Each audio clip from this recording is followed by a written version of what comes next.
Shalom, rekan-rekan sekalian, saya saat ini sedang ada di tengah bebatuan. Ada banyak sekali batu di sekeliling saya. Kalau Anda bisa melihat ke sekitar saya, dan ada salah satu batu yang saat ini saya sengaja ambil.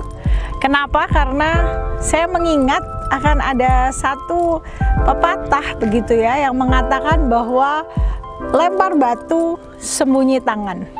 Artinya bahwa ada orang-orang tertentu yang seringkali melemparkan sebuah masalah ataupun menjadi orang yang menciptakan masalah, tetapi dia tidak mau bertanggung jawab. Nah, rekan-rekan sekalian, orang yang demikian tentu saja adalah orang yang seringkali dihindari. Tetapi bagaimana kita bisa belajar supaya kita tidak menjadi orang yang dihindari di sekeliling kita?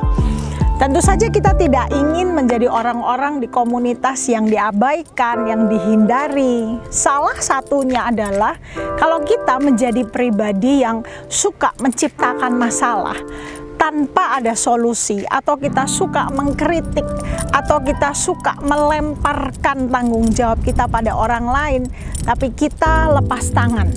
Itu adalah orang-orang tipe-tipe pribadi yang tidak disukai di komunitas. Tapi bagaimana kita bisa menjadi orang-orang yang disukai, menjadi orang-orang yang diterima di tengah-tengah komunitas kita hari ini? Tentu saja orang semakin bertambah usianya akan semakin sedikit lingkup komunitasnya. Ketika masih sekolah mungkin teman Anda banyak sekali, tetapi ketika Anda makin tua maka teman-teman Anda pun akan semakin sedikit. Nah, rekan-rekan sekalian, kalau kita mau belajar menjadi orang-orang yang bisa diterima, menjadi orang-orang yang menyenangkan, bahkan menjadi orang-orang yang dicari di tengah-tengah komunitas kita hari ini, mari hari ini kita belajar. Yang pertama, kita juga bisa belajar dari batu. Jangan menjadi keras seperti batu, karena batu ketika bertemu dengan barang atau benda apapun, cenderung dia hanya keras, memecahkan sekelilingnya. Jangan kita menjadi orang-orang yang keras hatinya, keras pendiriannya, yang kita tidak bisa melihat lingkungan sekeliling kita. Sehingga orang yang bertemu dengan kita, orang yang berelasi dengan kita, orang yang berhadapan dengan kita akan mengalami satu kesakitan, akan dipecahkan oleh kita. Sekalipun kita seorang leader, maka seharusnya kita bukanlah menjadi orang yang menghancurkan orang yang berhadapan dengan kita. Tapi mari kita tidak mengeraskan semuanya itu. Tapi kita bisa menjadi orang-orang yang justru membawa sebuah kehangatan di tengah-tengah lingkungan kita. Kalau kita belajar dari batu juga, batu seringkali lebih dinilai menjadi satu benda yang hanya diam begitu saja. Diam, tidak bergerak, artinya pasif. Itu juga tidak terlalu disukai. Pergaulan dan dunia lebih menyukai orang yang inisiatif. Anda bergerak terlebih dahulu, Anda yang maju terlebih dahulu, Anda yang punya satu ide, satu inisiatif, atau Anda yang menawarkan terlebih dahulu diri Anda, itu jauh lebih disukai. Tentu saja tidak ada satupun tempat yang menyukai orang-orang yang hanya duduk diam. Pekerjaan pasif, diminta untuk bekerja ini dan itu hanya diam.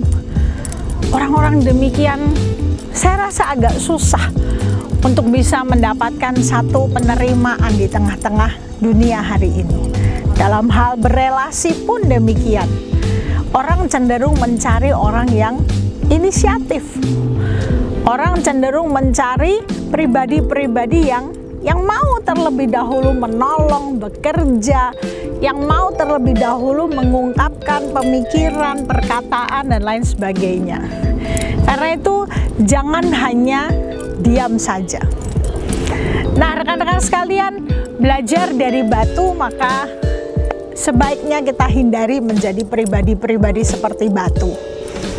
Karena kalau kita mengeraskan hidup kita, diri kita, kita tidak mau berubah, maka mungkin kita hanya akan dihindari oleh orang-orang di sekeliling kita. Kalau kita hanya diam, tanpa kita berbuat sesuatu, tanpa kita berinisiatif, orang juga malas untuk berelasi dengan kita.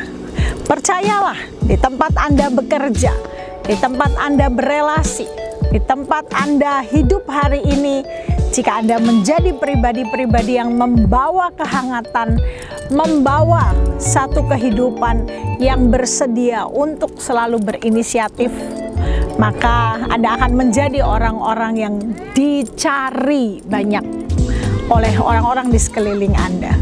Saya berharap bahwa Anda tidak menjadi bebatuan, tetapi Anda bisa menjadi orang-orang yang hari ini diperlukan, dibutuhkan, dan juga berdampak bagi sekeliling Anda. Terima kasih untuk memperhatikan sharing saya hari ini, dan kiranya Tuhan yang memberikan kita kepribadian yang luar biasa boleh kita bawa untuk berdampak bagi sekeliling kita. Jangan takut untuk berubah dan jangan takut untuk bergerak, karena Tuhan Yesus menyertai Anda sekalian. Sampai jumpa.